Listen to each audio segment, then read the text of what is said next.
ये आप कानून व्यवस्था की बात करते हैं, आप सदन के अंदर ही कानून व्यवस्था तोड़ने का काम कर रहे हैं। तो बहुत गलत बात है, बहुत गलत बात है। प्रॉपर्टी मत तोड़िए, बहुत आपकी प्रॉपर्टी है। उत्तराखंड की जनता के बहुत गाड़ी कमाई से ये बना है।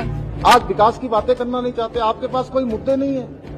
आप बाजपुर में जीत गए, जो यशपाल आर्या माननीय नेता प्रतिपक्ष जी का क्षेत्र है, तो वहां पर कोई चर्चा नहीं हो रही है कि अच्छा मतदान हुआ है, अच्छी चुनाव की काउंटिंग हुई है, लोकतांत्रिक तरीके से वहां पर चुनाव संपन्न हुआ है। आप देहरादून में जीत गए, आप वहां पर कोई बात नहीं कर रहे हैं। जहां हार गए हैं, जैसे पूरे देश के अंदर आपकी पार्टी का एक आदत सी बन गई है, या मैं समझता हूं कि आपकी पार्टी ने वहीं से एक नीति तय कर दी है कि जहां जहां आप हारेंगे कोई न कोई आप बहाना बनाएंगे, कोई न कोई अपनी फेस सेविंग करेंगे।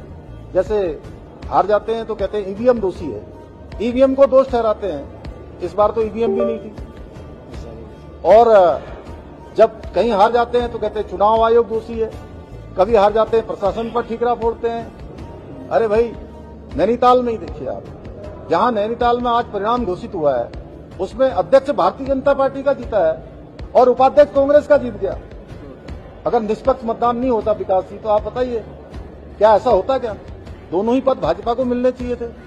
तो निष्पक्ष मतदान हुआ है, उसकी वीडियोग्राफी हो रही है, ऑब्जर्वर है, निर्वाचन आयोग उस पर देख रहा है। अरे भाई, आप अपनी हताशा, निराशा, अपनी हार छिपाने के लिए ऐसा काम कर रहे हैं, जबकि उत्तराखंड की जनता जानती है हम ईमानदारी से काम कर रहे हैं। आपदा आती है, हम ग्राउंड जीरो पर होते हैं। हम उत्तराखंड की जनता के लिए जो भी निर्णय लेना होगा, हम वो निर्णय लेते हैं। हमारा तो आपसे अनुरोध था कि आप भी जो है सकारात्मक रूप से, आपने आज सदन का, इतने बड़े प्रदेश का जो जरूरी चर्चा है, उसको ऐसे ही जो है आज आपने तिंजालजली दे दी। आपने बिल्कुल विकास के कामों को बिल्कुल भी प्राथमिकता नहीं दी। अपने निजी स्वार्थों के लिए आप दिन भर हल्ला करते रहे हैं और सदन का सारा समय आपने बर्बाद कर दिया।